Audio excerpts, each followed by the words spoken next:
Friends अब हम लोग अगला वाक्य देखते हैं। देखिए क्या बोला है। देखो बोला है कि कंडीशनल वाले वाक्य में ना एज इफ या एज टू से अगर कोई सेंटेंस स्टार्ट होता है, अगर कंडीशन वाला सेंटेंस है जिसमें वर्ब एज इफ या एज टू से अगर कोई वाक्य अगर स्टार्ट हो रहा है ना, तो उसमें सब्जेक्ट के नंबर और पर्सन के मुताबिक ना वर्ब यूज होगा। हमेशा याद रखना। देखो जब भी सेंटेंस आप पढ़ो, कंडीशन वाले वाक्य क्या होते हैं, दो वाक्य होते हैं जिसमें अपने को एक्चुअल परिस्थिति का जानकारी होता है और एक जिसमें एक्चुअल परिस्थिति का जानकारी नहीं होता है। इसमें पहले वाले में क्या था, अपन पढ़े थे जिसमें कोई अपन इमेजिन कर रहे थे कि अगर ऐसा होता तो ऐसा होता। ठीक है, तो वो क्या था, इमेजिनरी वाला सेंटेंस था। वो भी कंडीशनल था लेकिन वो इमेजिनरी फॉर्म में था। पर ये वाला जो कंडीशनल सेंटेंस है जिसमें आपको एक्चुअल स्थिति का ज्ञान हो कि अगर ऐसा होगा तो कंफर्म ऐसा स्थिति आएगा ही आएगा, तो उस कंडीशन में हम लोग सब्जेक्ट के मुताबिक, सब्जेक्ट के पर्सन और नंबर के मुताबिक हम वर्ब यूज करेंगे। जैसे कि देखो, if you go there he will meet you.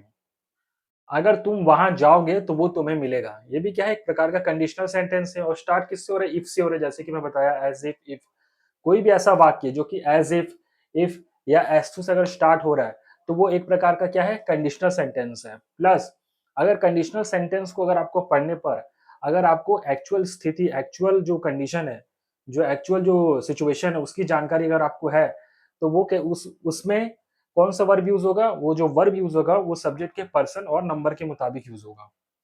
ठीक है, जो अगर इमेजिनरी रहेगा उसमें प्लूरल वर्ब वर्ब यूज होगा।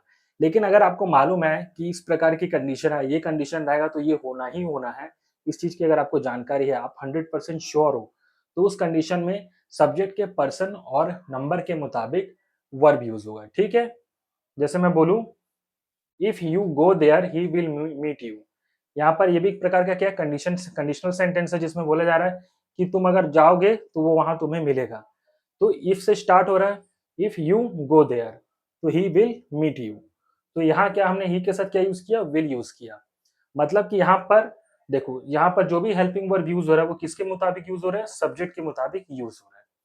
ठीक है, सब्जेक्ट और पर्सन के मुताबिक यहाँ पर यूज होगा। यहाँ पर देखो सब्जेक्ट क्या है, ये आपका प्लूरल सब्जेक्ट है। ठीक है, यू। अभी इस समय क्या है, यू गो देयर। यू इस फॉर्म में अभी किस फॉर्म में, सिंगुलर सब्जेक्ट के फॉर्म में यूजर है, इसलिए क्या यूज कर रहे हैं हम, गो।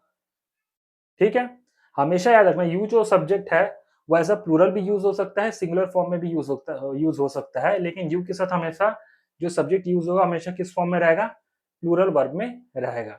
लेकिन हमेशा याद रखना कि जब भी कोई सेंटेंस यूज किया जाता है कंडीशनल वाले सेंटेंस में जिसमें आपको एक्चुअल स्थिति का नॉलेज हो, तो सब्जेक्ट और पर्सन के मुताबिक ही वहां पर वर्ब यूज होगा। तो जैसे मैं बोलूं, इफ यू गो देयर, अगर तुम वहां जाते हो तो वो तुम्हें वहां मिलेगा। इसमें 100% श्योरिटी है कि अगर तुम वहां जाओगे तो वो वहां मिलेगा।